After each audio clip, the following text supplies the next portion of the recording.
Alright, it has been a while since I have uploaded a video. In a couple of months at least. So, I hope you guys are doing good. I am doing well. Finally on break. And I've just been working, and that's been pretty much my life. Hanging out, friends, family, girlfriend. Other than that, nothing much. Been chilling.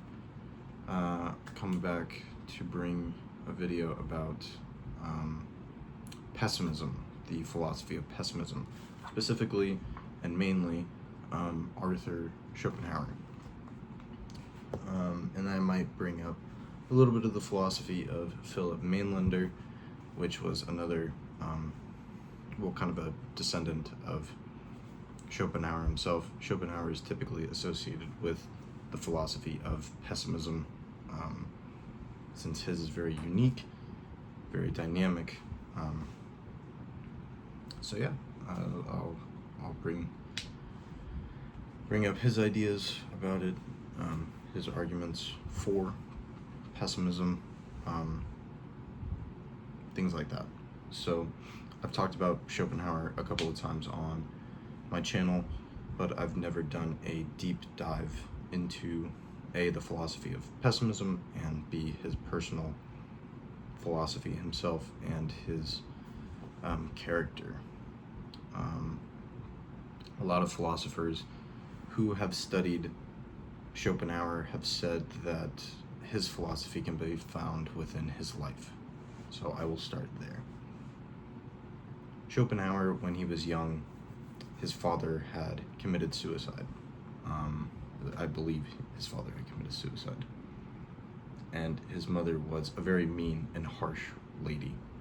He had suffered relatively extreme poverty, as did most people, back then.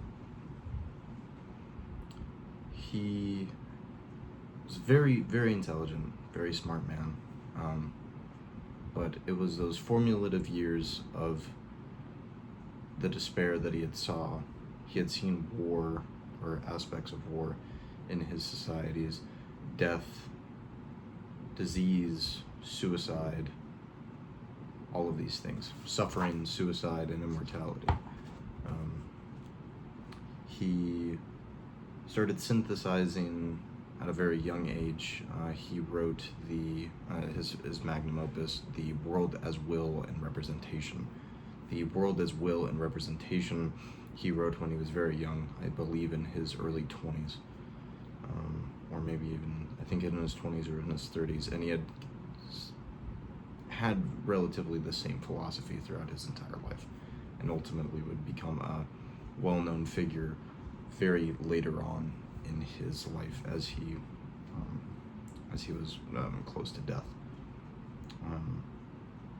He was a contemporary, or really adversary against Hegel, where Hegel and him actually do have some similarities, but Hegel promotes an absolute spirit, a Geist, a God, a overwhelming consciousness, where they both do synthesize their ideas into universality and eternal truths, but in very different ways, one with purpose and one with ultimately no purpose. What was I stating? I guess I should just get to the philosophy, because I don't even know where I'm going. His ultimate philosophy, the basis of Schopenhauer's philosophy, is this idea of the will to live. And essentially what the will to live is that everything in the world is striving to achieve its vitality, right? Its immortality. It wants to be alive. It wants to express life. It wants to, it's automatic for it to strive, right?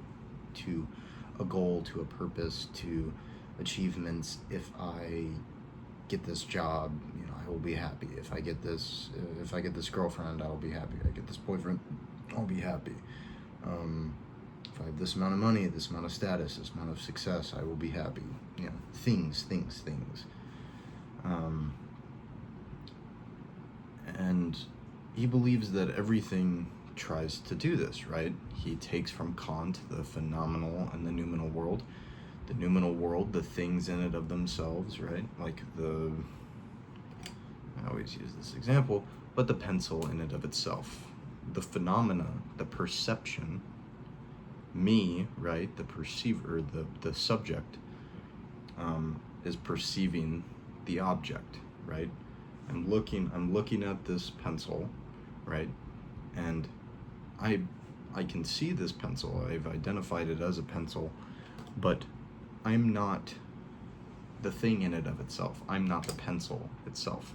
I don't know how it is able to perceive itself as the thing that it is, right?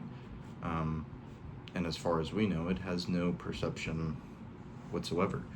We can't exactly know how those things are perceived outside of just our perceptions and the way that others are able to perceive them, right? There are some people who are not able to perceive a pencil at all. They are blind. They might be deaf.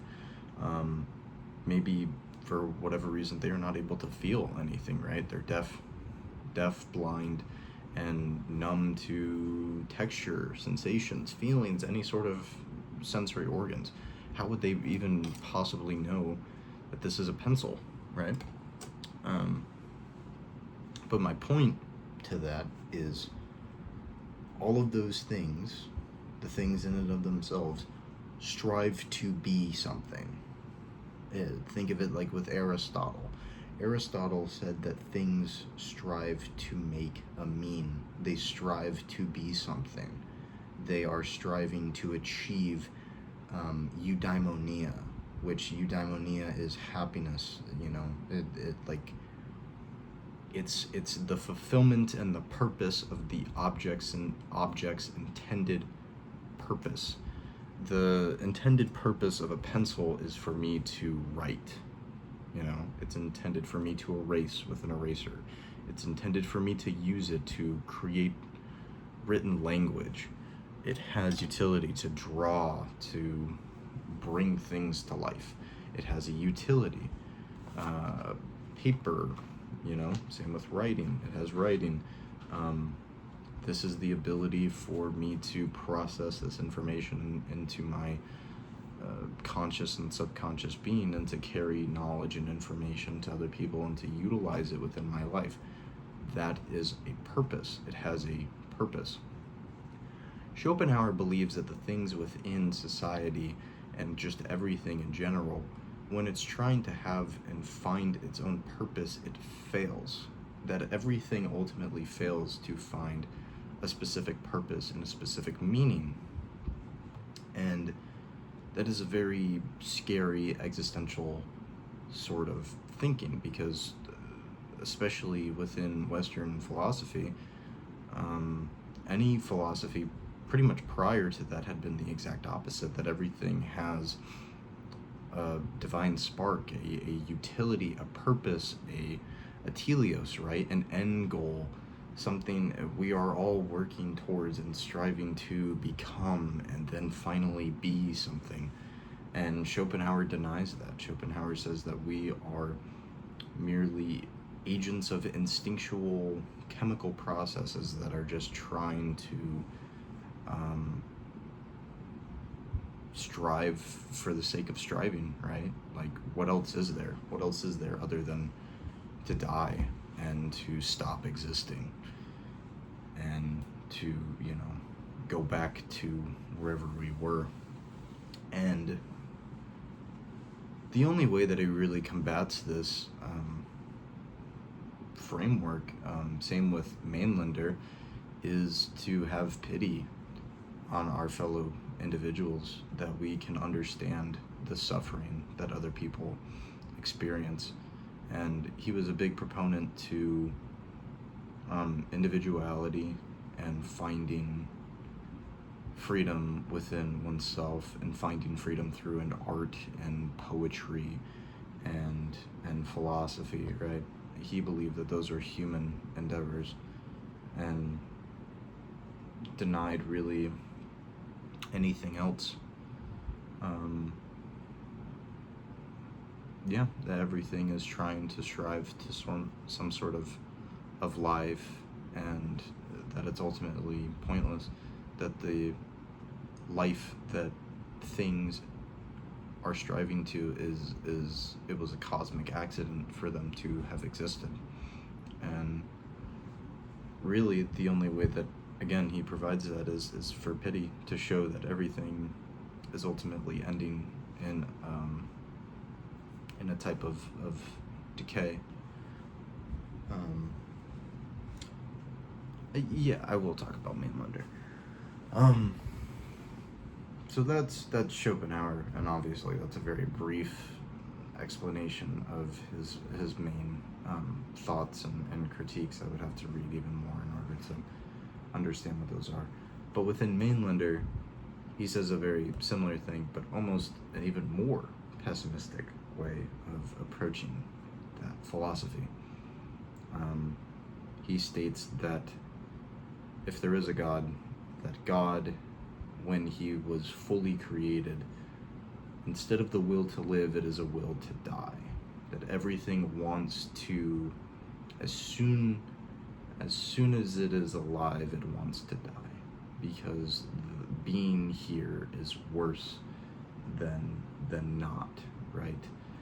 An Epicurean perspective would be, you shouldn't fear death, since now that you are dead, you are not able to feel, you're not able to experience pleasure, but also intense pain, right? They are not suffering anymore. They're not able to even think of anything anymore. And he says, Mainlander says that is a better fate. That's ultimately what is true for everything, is that everything is decaying.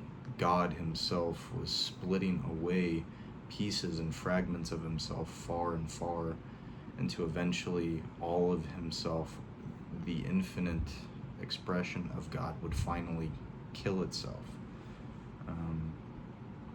And of course he unfortunately did commit suicide. He hung himself after he wrote a book called The Philosophy of Redemption, where he lays out his metaphysics, his epistemology, everything, his ethics, and provides a similar view within Schopenhauer for his moral theory, that is to provide pity for other individuals and the people that, yes, it is better for everyone to die and for us to stop reproducing, antinatalism, but until that point, try to provide as much peace and harmony within other individuals. He was also a communist, or at least a socialist, and believed that implementing bureaucracy would, and pieces like social democracy and social reformism, would help benefit more individuals.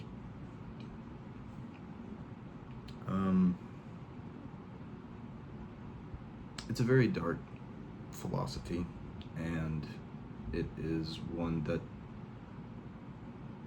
when reading, is very difficult to process and digest without feeling the existential weight of it. Feeling like the striving, that is typically how, in societies, how we have dealt with existentialism, is just continuously working, trying to find the light at the end of the tunnel. And these two philosophers say that there is none, that you can only merely distract and escape yourself from those aspects of pain and hurt, that most of life, if not all of life, is pain and hurt and misery and suffering. And they even say that the temporary pleasures that you experience are ultimately going to be futile in the end, because they end, right? And the there is not just pleasure, there is also immense amount of pain, and that immense amount of pain, they believe, typically doesn't associate with very much pleasure. And so I believe that Mainlander ends with the belief that if we can, what was it? If we can deal with that, if we can move into death, if we can be okay with it and know that we're not expected anything, that we're not expected life, that we're not expected hope, we're not expected any of those beliefs. All we're expected is that it will end, and that there was suffering at the beginning, there was suffering in the middle, and there'll be suffering in the end, at least until you die.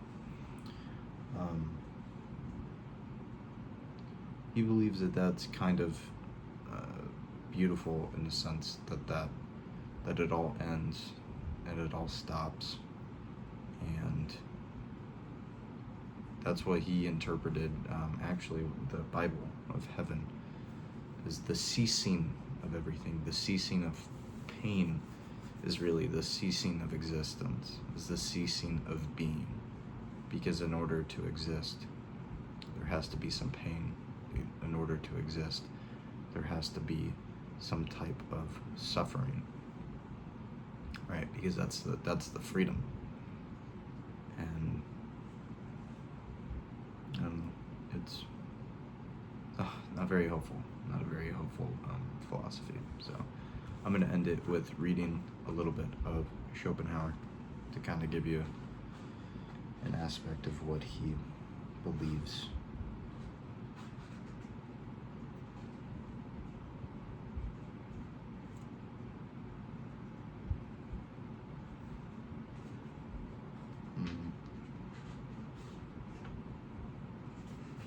The tranquility of mind which this seems to give them often puts us to shame for the many times we allow our thoughts and our cares to make us restless and disconnected. In fact, those pleasures and hope and anticipation which I have been mentioning are not to be had for nothing. The delight which a man has in hoping for and looking forward to some special satisfaction as a part of the real pleasure attaching to its enjoyed in advance.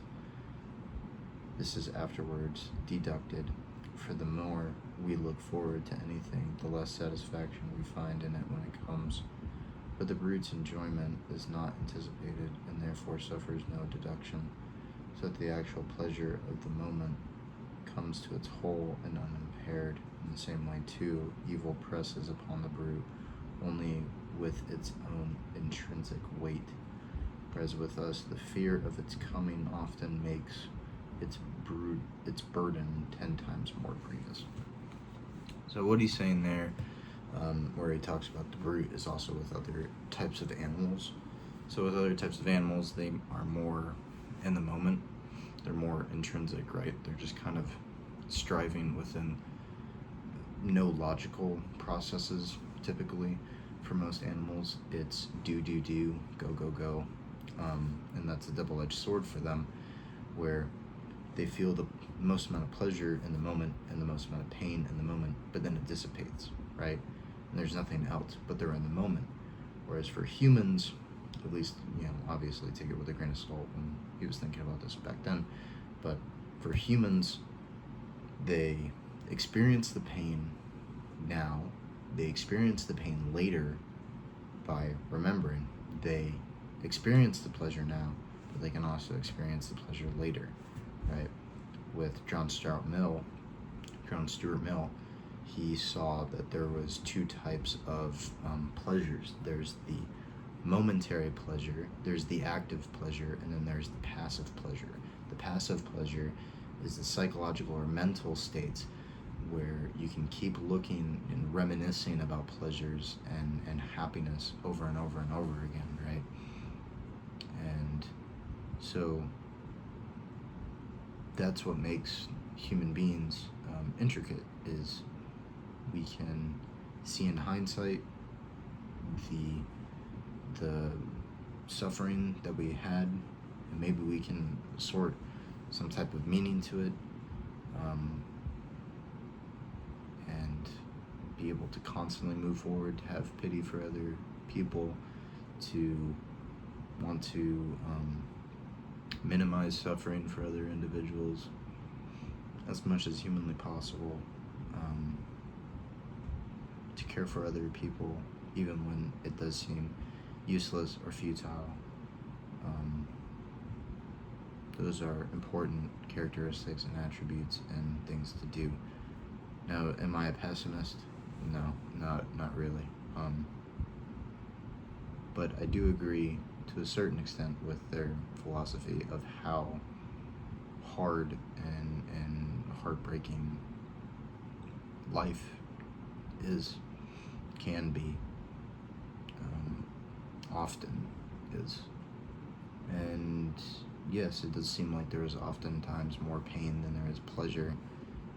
There is more grievance in life, but there is also a beautiful humanness and aspect that we get to share. We get to share our suffering with other people. We get to share our pleasure with other people. We get to live with other people. We get to live with other things.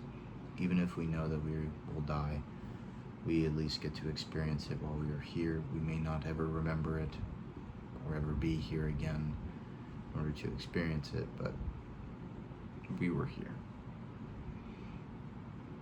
So that's all I got. Hope you guys enjoyed the video. Sorry, it is a bit depressing, but yeah, I'm not sure exactly when the next YouTube video I will post is, but we'll see. So, alright, hope you guys enjoyed. Leave a like, subscribe, comment, tell what's up, let me know what you think, argue in the comments. Let me know what your favorite philosopher is, your favorite moral theory, your epistemology, your metaphysics, all that stuff. Alright, bye guys, have a good one.